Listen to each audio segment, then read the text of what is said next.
Hey, I'm Pastor Eric, and welcome to my fireside. Today I would like to discuss with you from the Bible how you can find gratitude from memories.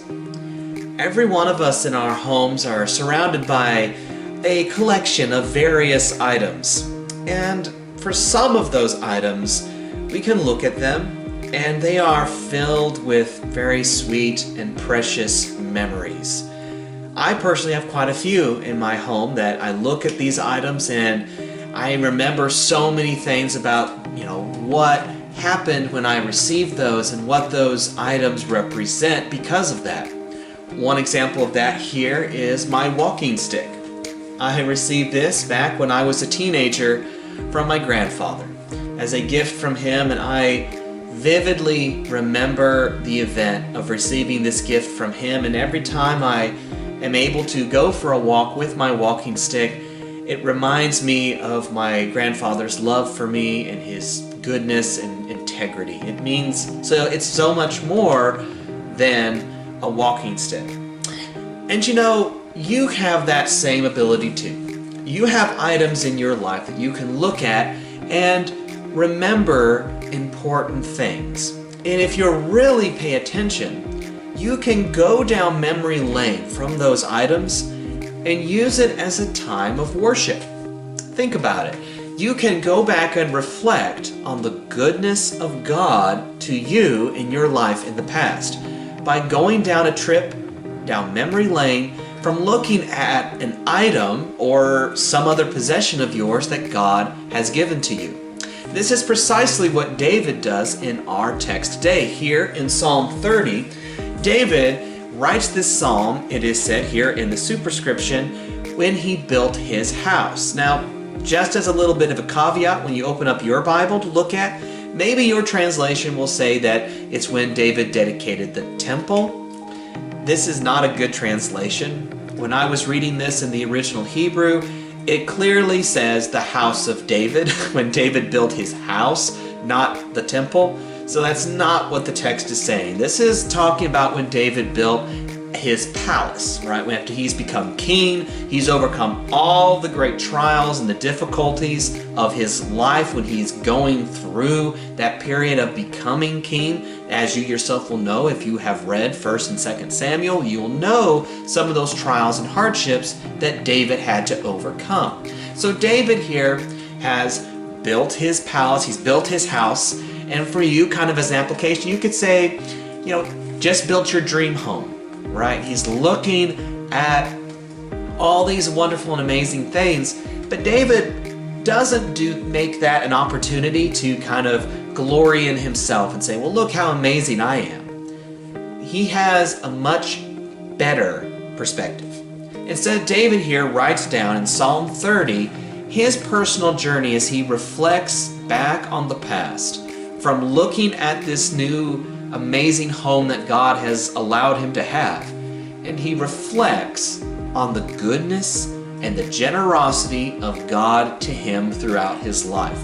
And what I would like for us to do is we're going to go through Psalm 30. We're going to kind of go down memory lane with David. But I want you to begin thinking right now about an item in your home, or maybe it's your house itself or something else, some other thing that God has given you, and begin to choose one of those things so you can do the same thing. You can discover gratitude by going down memory lane so you can give thanks to God and be filled with a heart of gratitude.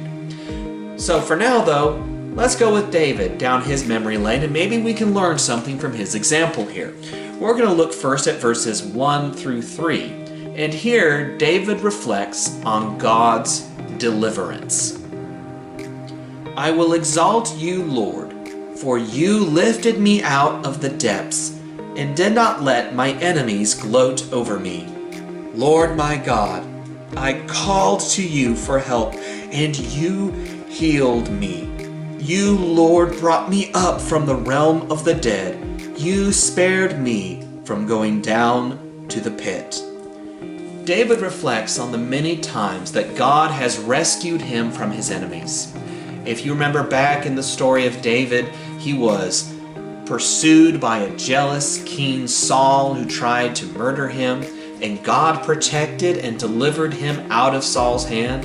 How God protected him from the hands of the Philistines, how God protected him from civil war and strife, all the incredible hardships. But God, despite some really close calls in David's life, God stepped in over and over, and he lifted David out of the depths. He kept him safe and has now brought him to this present place of abundance.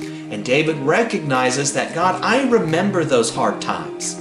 I remember those difficult times when I was all by myself and I felt like, everyone was going to, gloat over me. I felt heartbroken and afraid, but you healed me, as he says there in verse 2. He remembers back on those things. Friends, think of that item that you're looking at right now and reflecting on. Remember back in the past when life was not so good, and how God delivered you out of that hardship, so you can feel greater gratitude for his generosity and faithfulness to you.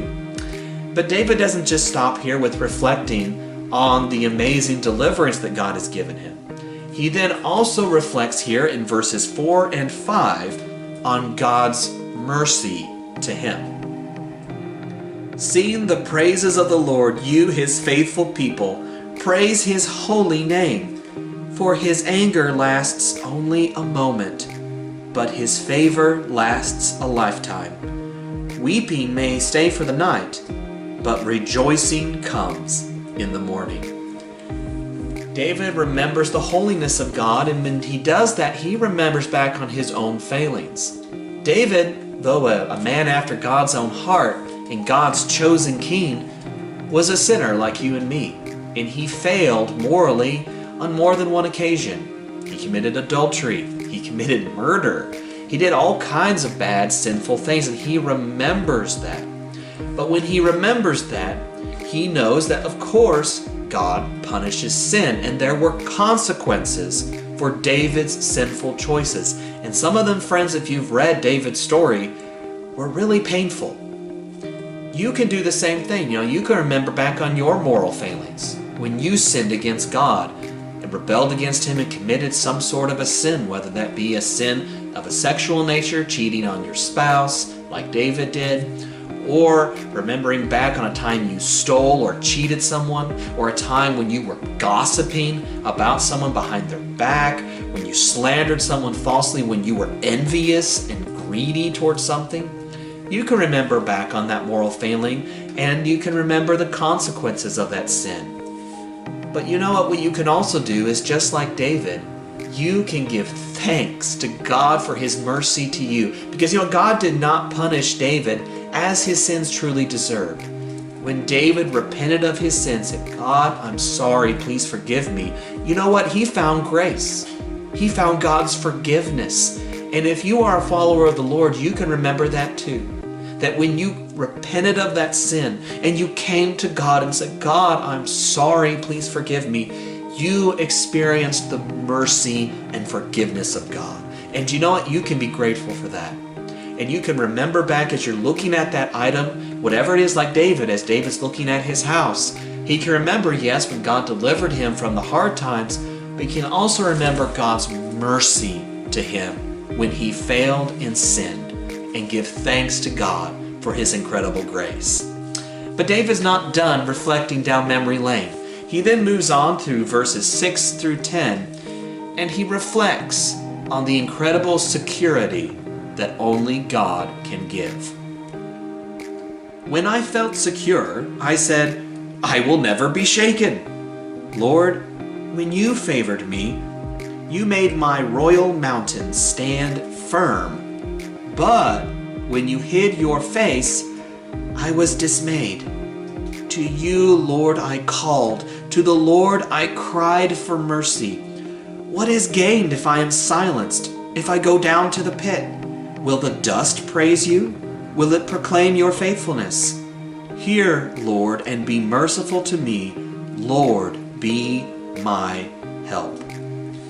David reflects back on the times in his past where times were good. Just like he started off by reflecting on the times when times were rough, he now reflects on the past when times were good.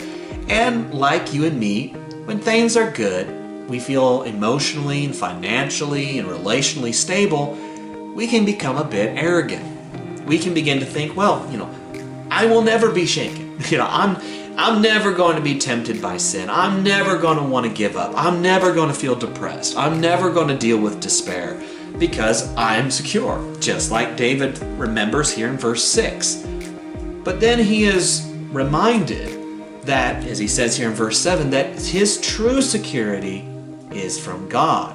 Because when the Lord withdraws his favor, or when he calls us out onto the storm of life, we begin to have great chaos and instability. Life gets very troublesome and we can become terribly afraid.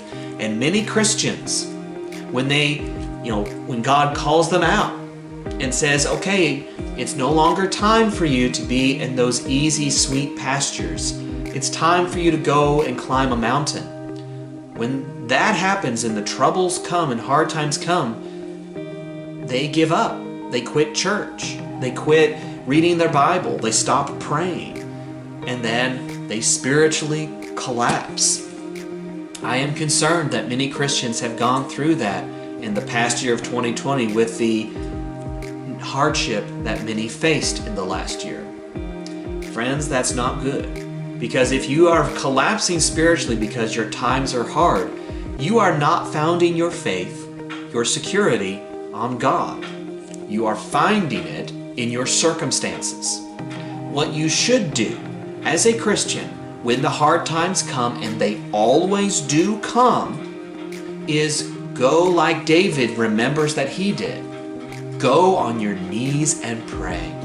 When David faced those times when the security was gone in his personal life, he went to God in prayer and he prayed, as you see here in verses 8 and 9, crying for mercy and for God to be with him and to bring him through. And what he found was that he could find security in God, and he remembers that. He remembers the security and the stability that he found in God's favor that is not affected by circumstances. And you can do that too, I hope. As you look at your item, whatever it is, reflect back on the times that God was your security and your stay during the times of chaos, during the times of instability, and give God thanks. Say to God, thank you for being my security that is never shaken. And now David is going to wrap up his psalm here in verses 11 through 12, in which he reflects on God's healing. You turned my wailing into dancing. You removed my sackcloth and clothed me with joy, that my heart may sing your praises and not be silent. Lord my God, I will praise you forever. David gives praise for the healing to his heart. He talks about how in verse 11 God transforms his weeping, his wailing even, into praise and joy. And friend, that can be true for you, and I hope it already is. Have you experienced the amazing healing power of God? Was there a time in your past when you can reflect back when you were heartbroken from losing a loved one, and God has been faithful and patient with you in bringing healing to your soul?